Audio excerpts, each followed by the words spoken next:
Oi pessoal, tudo bem? Estamos aqui de volta para mais um vídeo e hoje eu vou falar, sabe do quê? Coisas que precisam acontecer de forma leve, o processo como ele deve acontecer para as crianças e entendendo isso que criança não é receita de bolo. Como assim? Eu faço um bolo de ovos, você faz o mesmo bolo de ovos, mas a gente depende de quê? Do forno. Se eu botei aquele bolo na temperatura certa, se o meu forno ele tem as chamas mais altas do que o seu, criança é a mesma coisa. Às vezes os pais se sentam assim, né? Nossa! Meu filho começou a andar com 10 meses. O outro, nossa, o meu tem 1 ano e ainda não anda. O meu começou a falar com 8 meses. O meu tá com 2 anos e ainda tá balbuciando algumas palavrinhas. Por quê? Porque cada um tem o seu tempo. Coordenador, passa isso pro teu professor. E eu já gravei isso aqui em vídeos anteriores com outras falas, tá? Foi um dos primeiros vídeos que eu gravei, mas agora a gente vem com outra vertente voltado para o ensino-aprendizagem de fato. Veja só, o bebê, antes de andar, ele precisa se equilibrar. Tem criança que pula, o caminhão engatinhou. Tem criança que pula essa fase do engatinhar. Mas antes de tudo, por que a criança, quando vai para a escola, berçário, ela tem que passar para o berçário? Ela pode estar com 1 aninho, mas eu, pelo menos, sempre tive esse cuidado. Mãe, ela não vai para o estágio 1, que a gente chama estágio 1, não nível 1. Quando a criança está com 1 aninho e 3, mais ou menos, já é para ele estar andando. Já era para ele estar andando. Mas ele está com déficit lá no controle motor dele. Então ele vai lá para o berçário trabalhar aquela psicomotricidade, fica lá um tempinho para treinar as habilidades. Ele precisa se equilibrar para poder, antes disso, de andar, ele precisa o quê? Equilibrar-se, tá bom? A criança, ela precisa rabiscar, brincar, antes de ler e escrever, tá? Tem pai, tem mãe, tem professor, que a criança, né, principalmente a educação infantil, lá até o 1º ano, às vezes o pai não quis levar para a escola, e a turminha tá lá, né, ela entrou, digamos, né, entre aspas, tá, gente? Abre parêntese bem grande aí, que a criança, em nível da turma, ela entrou atrasadinha para a escola, porque enquanto aquelas crianças que estavam já na escola estão treinando habilidades desde o 1º ano, essa criança entrou agora. Então, ela pode ter um pouco de dificuldades, mas que se a gente trabalhar com essa criança, tudo vai ser resolvido. Tá certo? Então a criança ali, ela tá no 1º ano, mas puxa vida, a escrita dela, ela não sabe, não conhece nenhuma letra, meu Deus. Foco naquela criança, né? Foco naquela criança, coordenador, senta com teu professor. Olha só, o pai deve chegar na coordenação, ou até mesmo para a professora, se tivesse essa abertura, né? Porque tem escolas que não tem essa abertura. Primeiro você passa pelo coordenador para poder depois chegar na professora. E fazer o quê? Só, olha, meu filho nunca estudou, mas a gente ensinava ele em casa. Ele já tem pais que são de boa, já passaram tudo aquilo ali que ao invés de estar na escola, eles fizeram em casa. Tem pais que se preocupam com isso, olha, mas meu filho tem tinta, ele trabalha com tinta, tem massinha de modelar, tem Lego, a gente rasga, a gente rabisca, ele já conhece. Tem crianças de 4 anos que nunca foram para a escola, mas que os pais se preocuparem. Só olha, ele já sabe até o alfabeto, né? Assim que é a linguagem do pai, né? Ele já conhece até o alfabeto, mas não foi treinado o método fônico. Mas tudo bem, a criança tá lá, realmente conhece. Uma criança que tá nivelada na escola porque foi treinada, mas vamos falar daquela rasa. naquela criança que os pais não são pedagogos, que os pais trabalham o dia inteiro, ficavam com a babá, e a babá era o tempo todo não desmerecendo as babás, mas é normal. Tava lá no celular, criança numa tela, então aprendeu o quê? Nada. Mesmo porque a babá não tem pedagogia, estou dizendo que ela não seja obrigatória, tem muitas professoras aí boas que estão desempregadas e o único meu foi realmente ser babá, então vamos ser babá, o que importa é a gente estar trabalhando e levando sustento para casa, né, mulherada? Então, tô desempregada, viu? Então, Deus proverá. Então, é isso.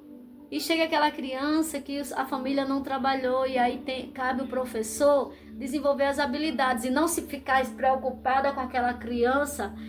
Meu Deus, a criança chegou, o pai falou, a professora já está assim, não vai passar. A gente já condena a criança. Isso é normal a gente fazer isso. Não é normal, é anormal, mas acontece, tá?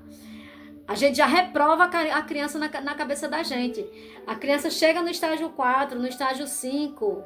O pai, olha, ele nunca frequentou a escola. Na cabecinha do professor já... Ai, meu Deus, vai ser reprovado. Meu Deus, esse aluno vai me dar tanto trabalho. Meu Deus, não sei o que. Cabe a você, meu querido, minha querida.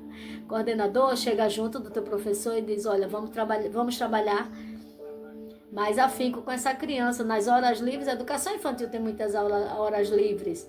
Você vai dar um jeitinho de puxar esse aluno, de adaptar a aula para que ele passe por aquele processo que ele perdeu. Vai ser 100%? Não vou ser hipócrita e dizer que não, mas que sim. Essas habilidades precisam ser treinadas sim com essa criança. Tá? Disciplina, papai, mamãe, professor, não é controlar comportamento. Certo? Não é controlar comportamento. O professor está lá dando disciplina e sim é ensinar o próprio comportamento. Como a gente deve se portar nos lugares. A gente precisa, tem pessoas que precisam de aula de etiqueta para saber como ir no restaurante, comer peixe, sushi, que eu nunca comi, não sei nem pegar naquele pauzinho. E a gente precisa de aula, então eu preciso o quê? Alinhar o quê? Meu comportamento naquele lugar. Se você for para uma pessoa que é de outra religião, sei lá, um chinês, não sei o quê, tu tem que aprender a sentar o quê? Hoje não sei se ainda existe isso, mas antigamente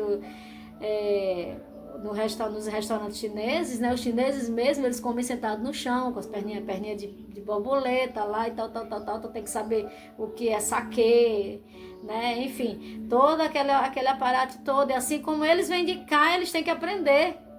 Né? Não é que eles tenham que aprender, mas é uma forma da gente aprender. Então, às vezes, você precisa até ir para o YouTube aprender. O que é que eles comem, como que eles comem, como eles sentam, como eles se comportam. Então, tudo é o quê? É trabalhado o quê? O comportamento. Então, às vezes, a criança ela precisa de disciplina. A criança está muito à vontade, achando que está em casa. Então, senta de um jeito, levanta a perna, quer assistir a aula de chinelo. Eu não gosto, eu particularmente. Criança tem que estar devidamente uniformizada na sala de aula, a menos que, óbvio, tá com a unha machucada, tá com calinho, não dá para usar o sapato. Não tem problema. Houve uma justificativa para isso. Então, são regrinhas comportamentais que a gente precisa pro dia a dia, tá certo? Papai e mamãe, pelo amor de Deus, errar não é falha. Para criança, papai, mamãe, professora, errar não é falha, faz parte do processo. Não é fraqueza, é desenvolvimento, tá certo? Então a gente tem que saber que a criança, para aprender a escrever, ela vai errar as letrinhas, ela vai confundir o P com D, P com D e com B, ela vai errar, ela não vai saber, ela vai fazer um F no lugar do J, e aí cabe a gente o quê? Administrar. Ou seja, antes de acontecer, a criança cai. Antes de andar, não é verdade? Ela não cai antes de andar. Antes de escrever, ela erra. Antes de resolver um problema, ela precisa testar as possibilidades. faz parte de quê, gente? Do processo. Seria tão bom que a gente pegasse uma turminha pronta. E eu já disse a professor, o professor chega pra mim, ai, que esse menino, a turma todinha, sabe? Né? Porque elas já chegam pra gente realmente com aqueles teminhas que não devem ser utilizados. Mas infelizmente a realidade de sala de aula é essa, tá, gente? Não pense que é um mar de rosas, não pense que a professora não está ali se angustiando porque ela passou o conteúdo e um aluno não entendeu. E ela tem que fazer o quê? Ó, o caminho de volta. Onde foi que eu errei? Onde foi que eu errei? A rua tá ali, a rua não sai do lugar. Quem errou o trajeto fui eu. Eu quem errei o trajeto. Então eu tenho que voltar, repensar todo o caminho para acertar a rua que eu deveria entrar. Então, às vezes, é necessário refazer o trajeto, tá certo? Para a gente acertar, a gente às vezes erra. E quando a gente erra e que acerta, eu garanto a você que nunca mais você vai errar a rua que deveria entrar, tá bom? Esse foi o videozinho gostoso de hoje. Um beijo, me segue lá no YouTube, no Instagram, né? E, enfim, é tudo aquilo que você já sabe. Um beijo, fica com Deus.